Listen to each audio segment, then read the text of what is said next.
का यानी citizenship amendment act को नहीं लागू करने के बाद यहां पर प्रियंका गांधी वाड्रा को आपने कहते हुए सुना। और अब हम बात करेंगे हाथरस में छेड़छाड़ की शिकायत पर किस तरह से हत्या कर दी जाती है और सवाल खड़े होते हैं। देखिए,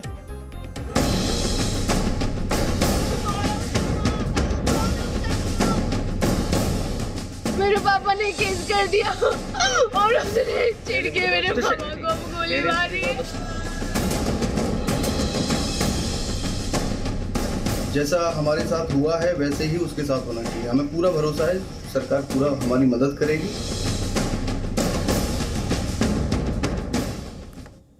तो उत्तर प्रदेश में हाथरस में छेड़छाड़ की शिकायत करने पर हत्या का मामला तूल पकड़ रहा है। पुलिस ने अब तक इस मामले में एक आरोपी को गिरफ्तार भी कर लिया है। 3 आरोपी फरार हैं। वहीं इस बीच हाथरस केस में मुख्यमंत्री योगी आदित्यनाथ ने बड़ा फैसला लेते हुए हाथरस के सभी आरोपियों पर एनएसए लगाने का आदेश दिया है। वहीं अब इस पूरे मामले पर सियासत भी हो रही है।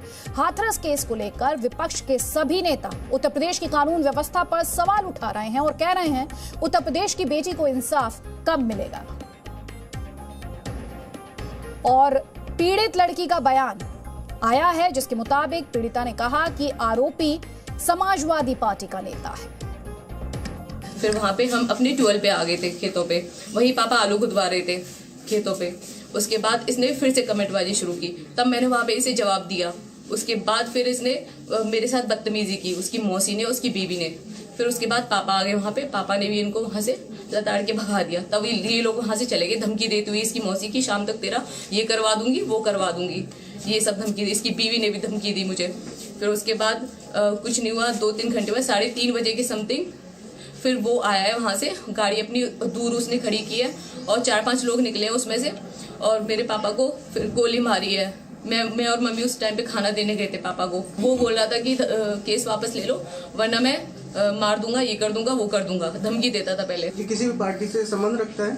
सपा। तो सबसे पहले आपको ये बताते हैं कि हाथरस केस में अब तक क्या क्या हुआ है। मुख्यमंत्री योगी आदित्यनाथ ने आरोपियों पर एनएसए लगाने का आदेश दिया है। छेड़खानी की शिकायत पर पिता की हत्या का ये मामला है। हाथरस हत्या मामले में उत्तर प्रदेश में सियासत शुरू हो चुकी है। उत्तर प्रदेश के लोग इंसाफ मांगना भी उत्तर प्रदेश के लोगों ने छोड़ दिया है, ये अखिलेश यादव कह रहे हैं। कहां है वो मिशन शक्ति वाला फटा ढोल, ये कांग्रेस कह रही है। और साथ ही आरोपी का समाजवादी पार्टी से संबंध है, ये तो अभी आपने पीड़िता को कहते हुए सुना ही। पूरे मामले में एक गिरफ्तारी हुई है। 3 आरोपी अभी भी फरार हैं। पीड़ित परिवार को सुरक्षा मुहैया कराई गई है। आरोपी और पीड़ित परिवार में वर्षों पुराना ये विवाद है। पूरा मामला तफसील से आपको समझाते हैं। आरोपी के खिलाफ शिकायत दर्ज कराई गई छेड़छाड़ की शिकायत से आरोपी नाराज हो गया।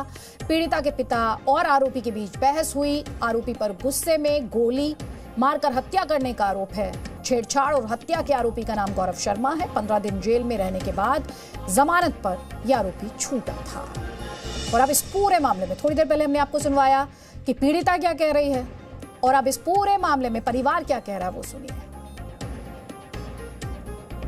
एक गौरव नाम का शख्स है और 4-5 बंदों के साथ में आया। कुछ हमारे गांव के भी लोग थे उसमें। तो उन्होंने गोली चलाई मेरे चाचा जी जो खेत पे काम कर रहे थे। और चाची और उस टाइम पे मेरी सिस्टर भी वहीं पे थी। तो उन दोनों ने चिल्लाए हैं वो। तो जब तक मारी है सीने में 2-3 गोली मारी है और फिर देखा है, चेक किया कि वो मरे हैं कि नहीं मरे। फिर दोबारा सर में गोली मारी। उसके फोटोज से पता चलता है कि वो समाजवादी पार्टी से जुड़ा हुआ है। अब आपकी क्या अंतिम संस्कार करेंगे तो कोई इच्छा है? हमें अभी भरोसा है जैसे पुलिस की कार्रवाई हुई है। 24 घंटे में जैसे काम किया पुलिस ने और हमें जैसा हमारे साथ हुआ है वैसे ही उसके साथ होना चाहिए। हमें पूरा भरोसा है सरकार पूरा हमारी मदद करेगी। हमें कुछ नहीं चाहिए, बस हमें जैसे उसने किया है ये जो दोबारा कांड हो रहे हैं ऐसे कोई मतलब खौफ ही नहीं है। कोई भी जाके कहीं भी मार देगा। इस तरह से तो हमें तो बस वो जैसा उसने किया है वैसा ही हमें चाहिए, इसके अलावा कुछ नहीं हमें चाहिए। तो पीड़ित का परिवार कह रहा है इंसाफ चाहिए, जस्टिस चाहिए। पुलिस का क्या वर्जन सुनिए। किस तरीके से आप लोगों को जब सूचना मिली तो क्या त्वरित कार्रवाई की गई पुलिस की तरफ से और अभी क्या स्टेटस है इस मामले का? देखिए, सबसे पहले तो पुलिस के अधिकारी मौके पे पहुंचे।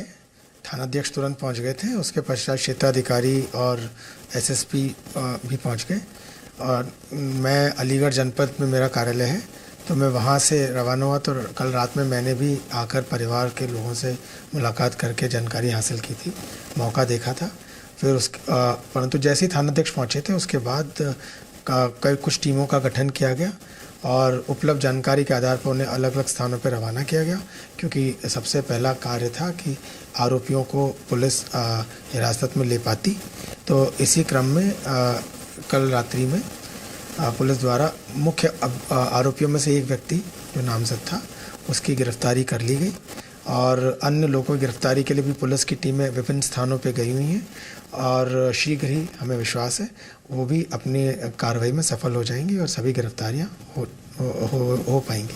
सर, अगर बात करें तो क्या लगता है, क्योंकि पुराना मामला था, आरोपी जेल में था, कुछ महीने पहले ही वो छूट कर बाहर आया था, ऐसा अचानक क्या विवाद हुआ जो इतने बड़े घटनाक्रम को उसने अंजाम दिया और पूरी तरीके से 4-5 लोगों के साथ मिलकर इस हत्या को पूरी तरीके से अंजाम दिया? क्या वजह क्या रही सर? देखिए, अब से करीब 3 वर्ष पहले इन दोनों पक्षों के बीच में विवाद हुआ था।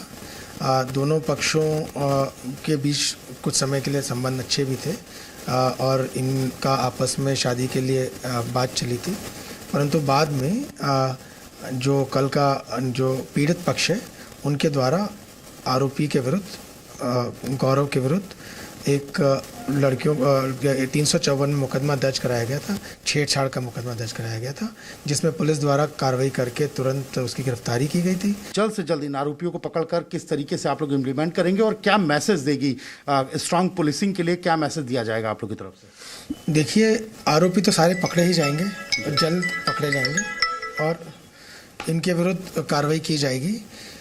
जब कभी लोक व्यवस्था भंग होती है, पब्लिक ऑर्डर डिस्टर्ब होता है, जब लोग इस प्रकार का डर पैदा कर देते हैं जो जैसा कृत्य कल हुआ था, तो रासुका तक की कार्रवाई की जाती है। इसलिए मैं आपको बताना चाहता हूं कि इस प्रकरण में और अन्य जैसे जो भी प्रकरण लोक व्यवस्था भंग करने के होते हैं उसमें पुलिस द्वारा अन्य जो आईपीसी की धाराओं के अंतर्गत कार्रवाई की जाती है, उसके अतिरिक्त रासुका भी लगाई जाती है। इस प्रकरण में भी हम लगाएंगे और साथ ही हम सुनिश्चित करेंगे कि कोई भी व्यक्ति इस इलाके में डरा हुआ महसूस ना करे। हाथरस में हत्या को लेकर सियासत तेज है। समाजवादी पार्टी ने योगी सरकार और राज्य की कानून व्यवस्था पर सवाल उठाए हैं और खुद घूम रहे बंगाल, उत्तर प्रदेश में हत्याएं हो रही हैं। मैं तो कहूंगा बंगाल के लोगों से इन भारतीय जनता पार्टी की एक बात मत मानना, इनसे ज्यादा झूठा कोई देश में नहीं है। Bharatiya Janata party social media पर झूठा प्रचार करते हैं, इनसे ज्यादा साजिश करने वाला, षड्यंत्र करने वाला, झूठ बोलने वाला कोई नहीं हो सकता। तो सियासत हो रही है, आपने सुना। मेरे सहयोगी पवन सिंह का रुख करेंगे। पवन, सबसे पहले तो जो गिरफ्तारी हुई है उन्हें लेकर आपके पास क्या अपडेट है? क्या मुख्य आरोपी की गिरफ्तारी हुई है या नहीं हो पाई है? अदिति, अभी तक मुख्य आरोपी नहीं गिरफ्तार हुआ है। हालांकि बताया जा रहा है कि कुछ लोगों की गिरफ्तारी जरूर हुई है, लेकिन पुख्ता तौर पे अभी एक व्यक्ति की गिरफ्तारी हुई है। उसके अलावा मुख्यमंत्री योगी आदित्यनाथ ने इस पूरे मामले में कठोर से कठोर कार्रवाई करने का आदेश दिया है। रासुका लगाने की बात कही है। वहीं अगर पूरे घटनाक्रम की बात करें तो 2 बातें सामने निकल करके आ रही हैं। एक सोशल मीडिया, जैसा कि अखिलेश यादव ने आरोप लगाया, यानी 2018 में एक मामला हुआ, उसके बाद फिर जो घटनाक्रम घटित हुआ उससे पहले दोनों परिवार के महिलाओं में आपस में बातचीत हुई, बहस हुआ, कहा सुनी हुई। उसके बाद जो आरोपी हैं उन लोगों ने कहा कि देख लेंगे, शाम तक तुमको देख लेंगे, और महिला की तरफ से, उस लड़की की तरफ से पुलिस को फोन किया गया। अच्छा, इसमें सियासत बहुत हो रही है पवन। घटना से जुड़े डिटेल्स तो हम अपने दर्शकों को दे ही रहे हैं। इसमें सियासत बहुत हो रही है। समाजवादी पार्टी से ताल्लुक रखता है आरोपी, हमने पीड़िता को कहते हुए सुना। वहीं समाजवादी पार्टी यूपी सरकार पर हमलावर है, वो कह रहा है कानून व्यवस्था जो है वो इस वक्त कटघरे में है। समाजवादी पार्टी से ताल्लुक रखता है आरोपी। हाँ, बिल्कुल। अखिलेश यादव से जब ये सवाल पूछा गया, वो अखिलेश यादव ने साफ तौर पे कहा कि Bharatiya Janata party social media पे और अलग अलग मामलों को ट्विस्ट करने का काम करती है। गौरव शर्मा जिसका नाम आया था वो समाजवादी पार्टी से नहीं था, समाजवादी पार्टी से उसका कोई लेना देना नहीं था, लेकिन एक दूसरा नाम गौरव के आगे जोड़ करके और समाजवादी पार्टी से दिखाया जा रहा है कि ये वही व्यक्ति है। लिहाजा अखिलेश यादव ने इस पे भारतीय जनता पार्टी के खिलाफ एक तरीके से हल्ला बोलने का काम किया और भारतीय जनता पार्टी और सरकार पे तमाम जो उत्तर प्रदेश में घटनाक्रम घटित हो रहा है उन सभी मामलों को उठाते हुए कहा कि भारतीय जनता पार्टी जब कोई घटना घटित हो जाती है उसके बाद उसको डैमेज कंट्रोल करने के लिए इस तरीके का आरोप लगाती है, इस तरीके की बातें बनाती है। अगर मैसेज जाना है, उन्होंने यहां तक कहा कि अगर कार्रवाई करनी है तो इस घटनाक्रम में इनकाउंटर होना चाहिए। जो पुलिस लगातार इनकाउंटर कर रही है या उत्तर प्रदेश के मुख्यमंत्री इनकाउंटर की छूट दे रहे हैं, उसमें पुलिस वाले किसको ठोक दे रहे हैं या जो जनता है वो किसको ठोक रही है, किसी को नहीं पता। अपराधी बेलगाम है, लिहाजा अब इसमें बड़ी कार्रवाई सरकार को करनी चाहिए। तो आप कह सकती हैं कि इस पूरे घटनाक्रम पे सियासत अपने चरम पे है, चाहे वो बहुत शुक्रिया पवन। मुझे आपको यहाँ पर रोकना पड़ेगा। तो बीजेपी और सरकार में मंत्री अनिल राजभर तो ये कह रहे हैं कि समाजवादी पार्टी से ताल्लुक रखता है जो आरोपी है, और समाजवादी पार्टी ये कह रही है कि हमसे ताल्लुक नहीं रखता, और बीजेपी बदनाम करने की कोशिश करी, साथ ही कानून व्यवस्था पर सवाल उठा रही है। कुछ और खबरें बस थोड़ी देर बाद। Presenting B News app available on Google Play and App Store. Download it now.